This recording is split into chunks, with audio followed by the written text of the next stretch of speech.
విషయాలున్నాయి. అన్నీ గూడా 6కి బయటకు వచ్చే అవకాశం ఉంది.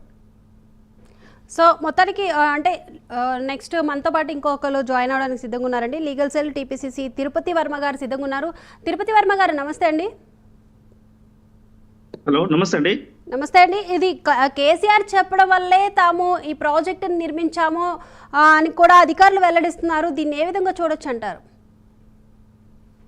అంటే దీనికి బేసికల్ గా తెలంగాణ ఉద్యమంలో తెలంగాణ వచ్చిన తర్వాత వీళ్ళు నీళ్లు నిధులు నియామకాలను ఒక దాంతోని నీళ్లు ఇద్దామనే ఒక ఉద్దేశంతో వాళ్ళు కాళేశ్వరం ప్రాజెక్టు స్టార్ట్ చేయడం జరిగింది. ఎందుకంటే 2017 తర్వాత వీళ్ళకు ఆలోచన ఏంటంటే వీళ్ళ ఆలోచన విధానంలో మార్పు వచ్చింది. వాయిస్ క్లియర్ ఉందా మేడం? ఎస్ సార్, చెప్పండి. అంటే కొంచెం వాయిస్ నాకే వినబడుతుంది. అంటే డిస్టర్బ్, నేను ఢిల్లీలో ఉన్నాను యాక్చువల్లీ. మీరు ఒకసారి కెమెరా ఆన్ చేస్తారండి? కెమెరా ఇది ఆన్ అవుతలేదు. ఓకే సార్, చెప్పండి. ఇది ఈ నిధులు నియామకాలనే ఒక దాంట్లో ఈ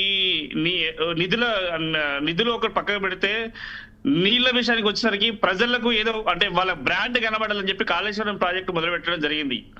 దాంట్లో ఒకసారి 38,000 కోట్లు, ఒకసారి 70,000 కోట్లు, ఒకసారి అంటే వాళ్ళ ఇష్టారీతిన వీళ్ళు అంటే ఈ రోజున వాళ్ళు అసెంబ్లీలో బిల్లు అంటే వాళ్ళు ఈ ప్రాజెక్టు గురించి డిస్కషన్ లేకుండానే ప్రాజెక్టు స్టార్ట్ చేసిన ఒకసారి వాళ్ళు ఇంకొక రకంగా ఏంటంటే ఇది నా చెమటతో చేసిన ఒక రకంగా రకరకాల అంటే వాళ్ళ ఈక్వేషన్ ఏ విధంగా పడితే ఆ విధంగా మాట్లాడడం ఈ రోజు కమిషన్ ముందుకు మన తెలంగాణ రాష్ట్ర ప్రభుత్వం యొక్క పరువును దేశంలో మనం పెట్టడం జరిగింది. ఎందుకంటే తెలంగాణ ప్రభుత్వం ఈ రోజు అంటే ఈ కాళేశ్వరం ప్రాజెక్టులో జరిగిన అవకతవకల వల్లనే ఈ రోజు మన యొక్క ప్రతిష్ట అనేది ఢిల్లీ గద్దె మీద పెట్టడం జరిగింది.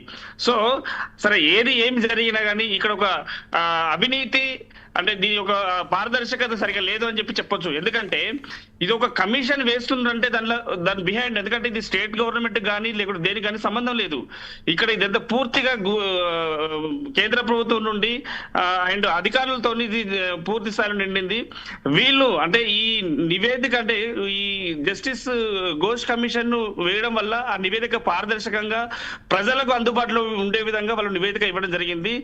దానిలో ఆ నివేదికలో చాలా అవకతవకలు జరిగినాయి. అంతెందుకండి ఈ గత 1-2 నెలల నుండి ఒక 3 అవినీతి పనులు అంటే ఏయుడి స్థాయి వ్యక్తులు అరెస్ట్ కావడం జరిగింది ఏసీపీ కేసులో. అంటే ఒక అధికార స్థాయి చిన్న స్థాయి వ్యక్తులు ఒక 1000 కోట్ల కుంభకోణం జరిగితే ఎంత అంటే పెద్ద లెవెల్లో ఏ లెవెల్లో జరిగి ఉంటుంది అని చెప్పి ఒకసారి మనం భావించవచ్చు.